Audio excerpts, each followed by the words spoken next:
My name is Janee Lewis, and I started my journey with life coaching in 2020, and I transitioned to grief recovery in 2021, and I graduated in February of 2021. I am now, and forever will be, the proud wife of Angela Lewis and the amazing mother of Zuriel Lewis. For me, I didn't understand what grief was.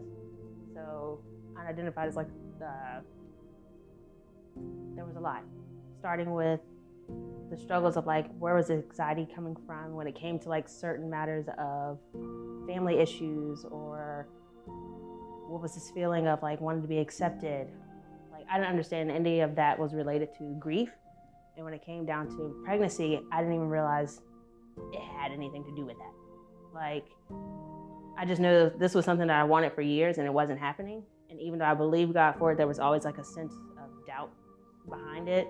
It would be oh, if this happens, if God decides to bless us, if it doesn't happen, I'll be fine. But I didn't understand that there was a lot of things inside of me that was stagnant, that I was suppressing, that was keeping me from being free enough to receive from God anything that came into the pregnancy round. I know once me and you did our sessions together and we went on the road of discovery to finding myself and figuring out all these things about me as far as why can't I come up with answers on my own? Why I'm always looking to other people to help me identify things that are wrong with me. What's all this pressure that I'm feeling in my chest, a tightness when it comes to certain issues. What are these things that I would always say, oh, this is just me, it's just me, but it's grief. It's a loss that's eating away at me and I had no idea.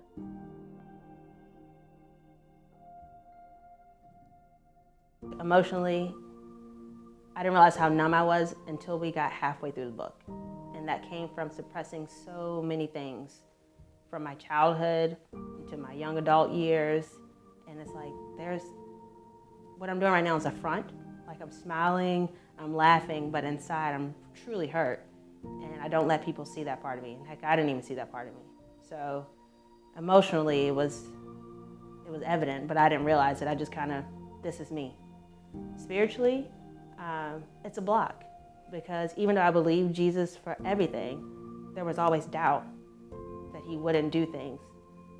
And it's just because of all the loss that I've experienced from childhood up into I started the program in 2020. So it keeps you from things. Yes, God still does, in spite of my unbelief. He still did things, but there were certain things I'm not moving until you clear this area of your life. And after going through grief recovery, I realized I had to release a lot of things in order for him to move in this area. So spiritually, it was a block. Physically, man, the way my body was responding was the pressure in my chest, the not being able to conceive. There was literally a weight loss. The joy in my eyes came back. If I look at old pictures, there was always something in my eyes that kind of said sadness. And I look at really old pictures and you can kind of still see it a little bit. And then you could kind of see the shift. There was after the grief, there was a whole shift. Not just physically, but mentally for me, spiritually for me. My verbiage changed. I watched what I said, how I said things. It's amazing.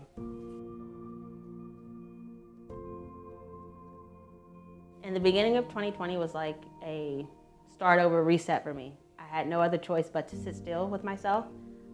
And I noticed for the first time in my life, I was able to just stop. I had been going since 15, working. And I noticed that I busied myself so I didn't have to deal with myself, which in grief recovery, we know that that's a STIRB, which if you take the class, you'll understand what that means. But yeah, so I started to sit down and I started to think okay, what's wrong with me? Why do I always feel sad? What's this emptiness inside of me? Why is there so much doubt? Why is there so much fear? Where's this anxiety coming up? What is it? What's wrong with me? I was just kind of dealing with myself, trying to figure it out. I prayed a little bit, but sometimes I didn't feel the prayers were connecting or landing. I'm God, are you even listening? I don't know what's happening. And then you told me, you know what, this is great because I'm actually starting life coaching. So we started that in October of 2020. And I remember that journey was, the beginning of that was painful, only because I looked to you with my stirbs, my issues, and I'm saying, I need you to give me answers. I want you to tell me what's wrong with me so that I can go do. And I noticed that's one thing about me. I love to do, but I need someone to tell me what to do so I can perform the task. And you were like, no, I'm not gonna tell you what to do. You have to discover that for yourself, because I don't know, I can't tell you what's right for you. Like, I'm not gonna give you an answer. You gotta discover that for you. And I didn't get that. It's like, I don't know what I like. I like to do what people tell me to do. That's what I do. And that was an issue in itself, but I had no idea. And it comes from grief, not wanting to disappoint people, not wanting to upset people at the cost of losing myself, really. So in that journey, I figured out I didn't know what self-love was. I thought self-love was taking a bath with jazz music. I mean, what? So yeah, that wasn't self-love. It's more than that. I mean, if that's what you consider your self-care, I would say that's care, but I wouldn't say that's love.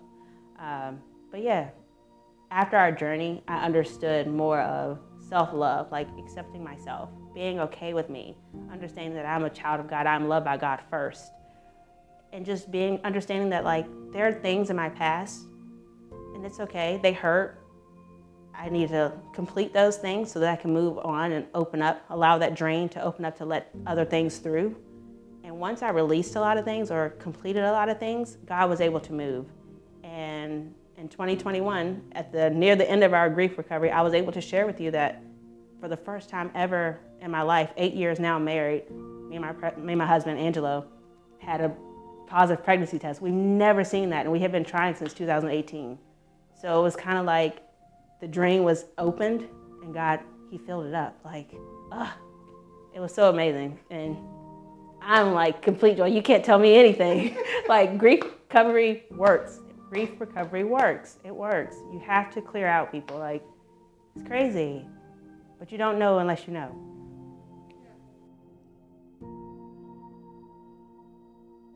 Most pregnancies, I see people like they're happy and they're bubbly and pregnancy is awesome, and they're big bellied and they're walking and they're pain free. My journey wasn't that at all. Starting at 22 weeks, I started to experience a lot of pain in my left side, and my doctors kept telling me, you're okay. It's just round ligament pains. I've never been pregnant before. You're a doctor, so I trust you. By 32 weeks, I was in a lot of pain. I could barely walk. After walking for maybe 30 minutes on my legs, I had to sit because the pain was so bad. And Angela was like, oh my gosh, you're just so slow. You move so slow. You get out the car, you're limping. Like, it was hard for me to have an SUV. I could no longer get in my SUV by myself. I had to be like lifted into it. Like, that's how bad the pain was. And like, even to touch the lower part of my belly, like the outside, hurt. All of my pelvic exams that they did, they were painful. And they were just telling me it's round ligament pains. I had to end up having a C-section because Zuriel was big and she didn't fall into position. She kind of sat on my left side and she never dropped. So they were like, I'm not sure what's happening, but we're just gonna take her out. She's getting too big for your frame. C-section went well, but afterwards, my doctor came to me and I was kind of like out of it with all the medication. And she said, okay, so I noticed that your baby had a lot of pressure applied to your left side. I've never seen a baby apply that much pressure before. So your bone is slightly pushed out of place. And she was like, so you might have a little pain in your leg and it's okay. We'll give you medicines. They were giving me Tylenol after having a C-section, Tylenol and gabapentin. It's not enough. Like, after being cut open completely, so it wasn't enough. So Angelo, thank God my husband's a nurse. So he was able to see that I was in a lot of pain coming out of it. And he was like, okay, I need you guys to give her something more because she's like in pain. Like, she's crying so much. Somebody needs to do something. One of the nurses said, the doctor didn't clear it, so the Tylenol and the gabapentin is all we can give her. And he was like, okay, you need to call the doctor, and she needs oxy or something. She needs something stronger. She's in a lot of pain. And they were like, this is normal for mom to have a C-section. She'll be fine. And it was like, okay. So he started to get a little he went into like from nurse mode to, okay, I need to protect my wife mode. So he was like, do something now. So they eventually called the doctor and she did prescribe oxy to kind of help with the pain. She came back in and she was like, okay, it's been 24 hours, you should be able to walk. So they forced me out of the bed, and I noticed when I was trying to get up, like, pain just shot through my left side. Like, I didn't even realize that I was cut so much because the pain was so great in my left. I got out of bed in pain and I pushed myself, and the pain, I can't explain it. It was just It was throbbing, it was shooting, it was so painful. And I made it to the door and I just busted out crying, but I kept telling myself, I don't want to be here any longer than I have to.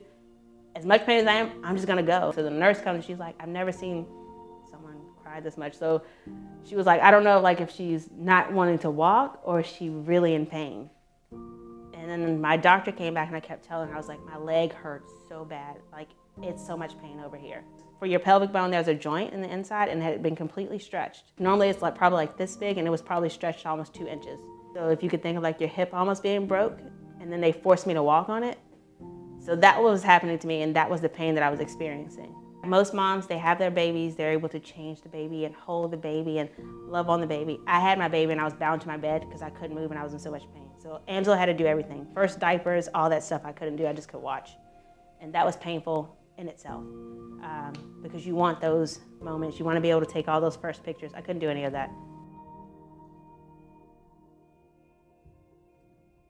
I think the biggest takeaway was, for me, was with people, because that's my biggest struggle. I can't control how other people see me, respond, or act. I can only control what I do. And it's like, okay, to this day, I'm still learning. I still struggle with it. It's an ongoing process, but I'm more aware of when I'm trying to control someone else's actions that I can't. So if I say no to you, I can't control how you're going to respond to me, but I have to be sure in my no or sure in whatever answer I give you that it's okay. Like, I'm okay with myself. I'm okay with my answers, and that's okay. But you may not respond or may not like what I have to say, and that's okay too. So for me, that was the biggest takeaway, that like, I can't control other people, how they respond to me. And the acceptance thing is me trying to get people to accept me, like to like me. It's almost like a control thing. So it's like I have to get past that. And one of the things that I've learned myself is that I can't allow people's ever fleeting emotions to control my mental health. My mental health is way more important than how you feel about me. So I'm getting there. It's an ongoing process. It's nothing that's just gonna like be done. So it's like they say, grief ebbs and flows. I think this journey is just, it's a journey. There's some days I'm like, I got this. And there's some days like, I failed. But that's life. So that's the biggest takeaway. Another big takeaway was that I did not understand grief. Like, I thought grief was death. That's it. I didn't understand that, like, no, it goes to your childhood, like you moving, or it goes to like losing friends, or a parent not being there, or it's just so much more than death. It's a loss of any kind. Like, so think of something that you've lost, and that's grief. And how is it affecting you? And I didn't realize that if you don't get those things in check, you're stuck. It's almost like a sink that's clogged up. It's supposed to work, but all the water is sitting there, not working. And it's like, if you don't get that thing unclogged, it's not gonna work properly. Like, eventually it'll drain out, but the more stuff piles in, that water's just gonna sit there until you truly get that pipe fixed, then it can operate correctly. Same way with us.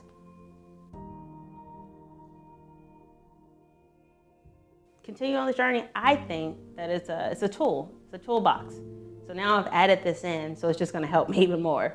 So when things come up, even if I don't respond correctly, or if I find myself falling back into like a hole, I can recognize it now.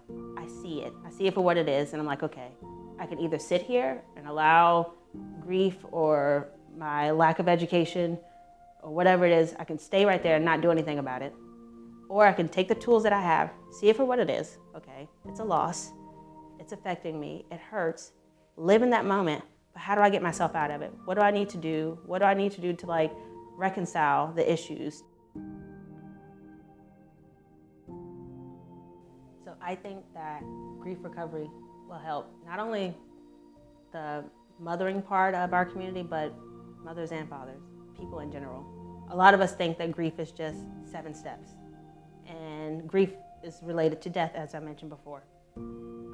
But until I took your class, grief recovery, I didn't understand that it's bigger than that, and that everyone deals with grief. It's not just death, like it's a loss, like you lost a dog, you moved states, you lost friends, you lost trust, it's a loss. So everyone has experienced that at some point in their life. I think grief is educational because it opens up your eyes to a lot of things that we suppress, and a lot of things that we think that are just, this is just who we are, this is just how I am. It's like, no, these are issues that need to be resolved. But until you get educated about it and know what it is, you can't be free from it. So I think all people should do grief recovery, men and women, heck, even kids, because the earlier you get it, you're putting another tool in your toolbox. And now as things pop up in your life, you can recognize it.